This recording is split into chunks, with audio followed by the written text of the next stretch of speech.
Hello, all. We are starting with the microorganisms chapter in the topic food preservation. The objectives are as follows.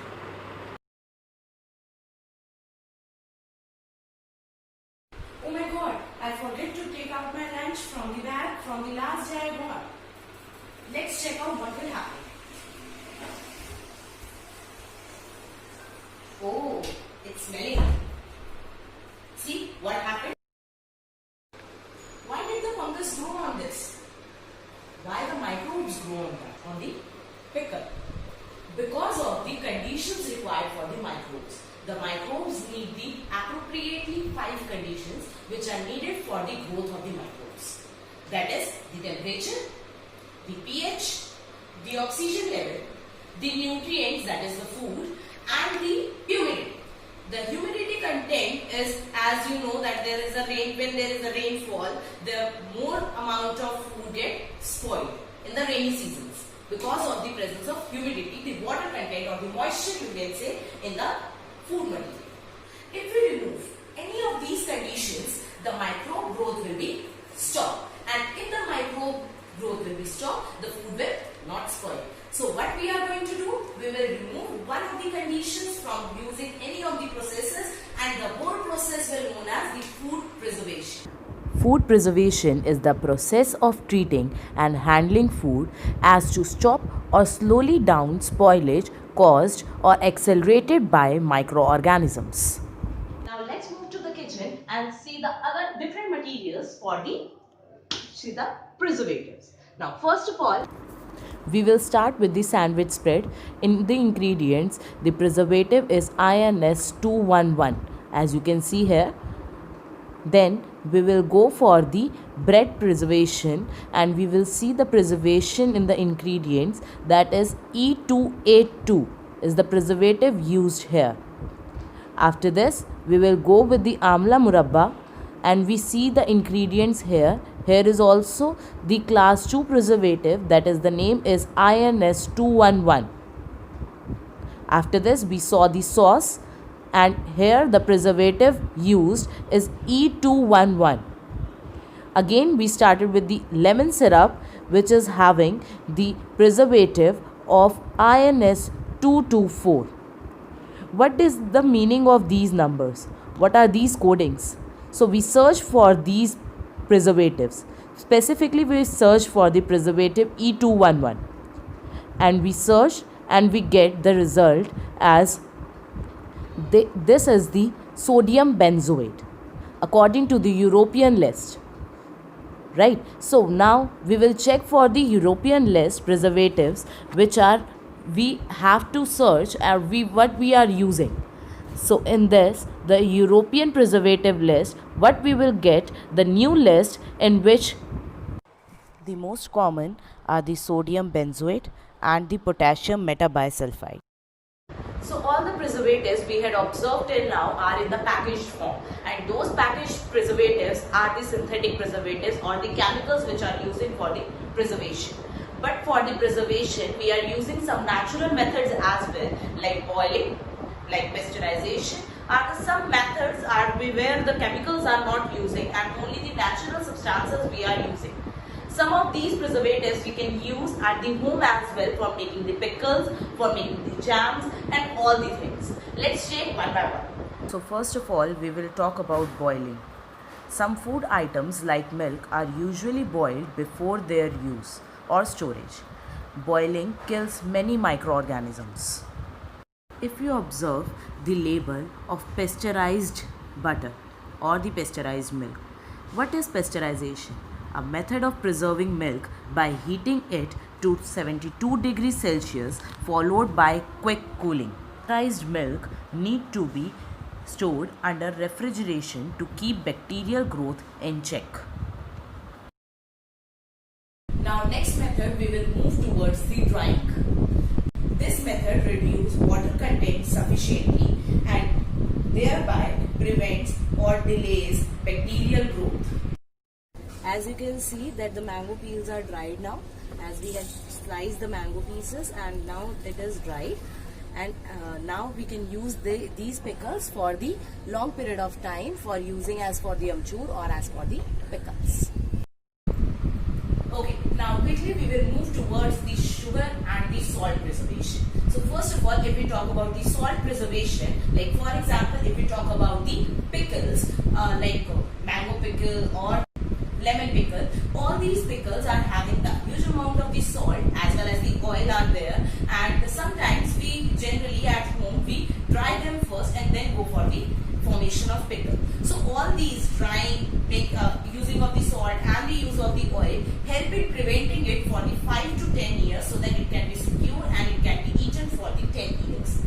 Now, if we talk about the sugar preservation like jelly, jams, all are having the sugar content in it, and those can be helped to prevent it from the microbial growth. So there is a preservation from them.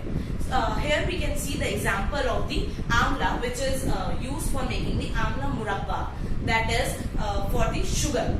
The use of the sugar is done here so that it can be prevented for many days and it can be eaten for many days without the microbial growth or without any contamination. You with one activity of the sugar preservation. We will take one raw mango and peel it and slice it. We can use it for making the pickle as well as for the sweet pickle. For making the sweet pickle, we take this and put it in the oil pan. Oil also helps in prevention of the microbial growth. After this, mixing it and so that the oil will get inside it.